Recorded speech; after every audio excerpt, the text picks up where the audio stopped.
Singer Sidhu Moosewala के आज पंजाब में उनके आबाई गांव में होंगे आखिरी रसूमात। मानसा सिविल अस्पताल में हुआ पोस्टमार्टम। पंजाब पुलिस ने मोगा से वो ऑल्टो कार बरामद करने का दावा किया जिसका इस्तेमाल मूसेवाला के कत्ल में होने का शक जताया जा रहा है। मूसेवाला के कत्ल मामले में मर्डर से कुछ घंटे पहले का वीडियो आया सामने। ढाबे में खाना खाते दिख रहे हैं 6 से 7 लोग, इन्हीं पर कत्ल में शामिल होने का शक। मथुरा में श्री कृष्ण जन्मभूमि की 13.37 एकड़ जमीन से जुड़े एक मामले पर आज होगी समाअत। वकला और लॉ स्टूडेंट्स की अर्जी में शाहीदगाह की जमीन को हिंदू फरीक को दिए जाने का मुतालबा। लखनऊ की टीले वाली मस्जिद मामले पर आज लखनऊ की सेशंस कोर्ट में जारी रहेगी समाअत। हिंदू फरीक ने पूजा करने का मांगा है हक। दिल्ली हुकूमत में लीडर सत्येंद्र जैन को ईडी ने किया गिरफ्तार। सियासत हुई तेज। बीजेपी ने कहा अखलाकियात की बुनियाद पर इस्तीफा दे केजरीवाल। आम आदमी पार्टी बोली हिमाचल इंतखाब से पहले माहौल बना रही है बीजेपी।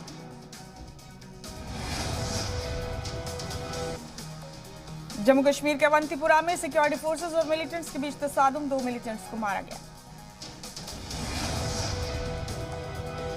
चंपावत में ज़िमनी इंतखाब के लिए वोटिंग जारी। दाव पर सीएम धामी का वकार। 3 जून को आएंगे नताइज।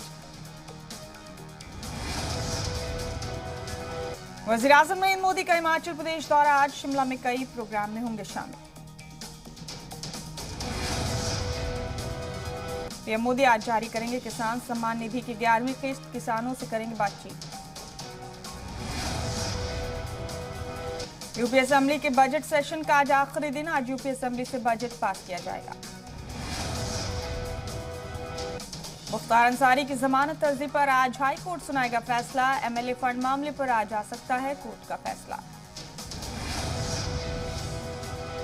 दिल्ली के गंगाराम अस्पताल में दाखिल आजम खान का जम्मू कश्मीर के फारूक अब्दुल्ला ने जाना हाल। अस्पताल पहुंचकर समाजवादी पार्टी के लीडर आजम खान से की मुलाकात।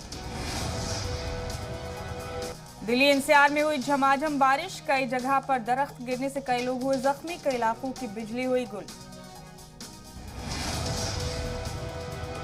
दिल्ली एनसीआर में बदला मौसम का मिजाज। तेज आंधी तूफान और बारिश ने दी दस्तक। झमाझम बारिश से दर्जा हरारत में गिरावट।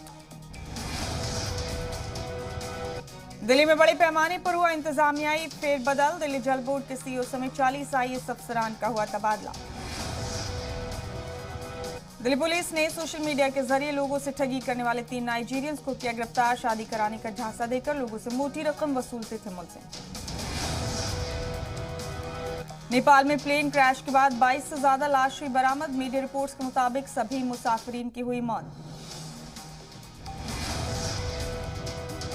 आर्मेनिया में हुकूमत के खिलाफ लोगों का एहतजाज। अजरबैजान को और रियायत देने के फैसले से लोगों की नाराजगी। क्यूबा में तंबाकू गोदाम के अंदर शदीद आग। 26 टन टोबैको जलकर खाक। कई घंटे बाद काबू में आग। ब्राजील में सैलाब से अब तक 46 लोगों की मौत। 5000 लोग हुए बेघर। सदर जायर बोल्सोनारो ने लिया सैलाब मुतासिर इलाकों का जायजा। रूस यूक्रेन जंग का 97वां दिन। यूरोपियन यूनियन ने फिर रूस पर लगाई आर्जी पाबंदी। खार्किव में रूस के हमले तेज। सदर जेलेंस्की की यूरोपीय यूनियन से अपील। रूस पर सख्त फैसले लेकर तेल और गैस के इंपोर्ट को पूरी तरह बंद करना होगा। डोनबास में रूसी फौज के हमले तेज। रूसी जंगी तैयारी लगातार भर रहे उड़ान। फिल्म एक्टर अक्षय कुमार और एक्ट्रेस मानुषी छिल्लर ने वाराणसी में किया फिल्म सम्राट पृथ्वीराज का प्रमोशन। अक्षय कुमार ने गंगा में लगाई डुबकी। फिल्म भूल भुलैया 2 की शानदार कामयाबी के बाद कार्तिक आर्यन ने बढ़ाई फीस। अब एक मूवी के लिए 35 से 40 करोड़ रुपए करेंगे चार्ज।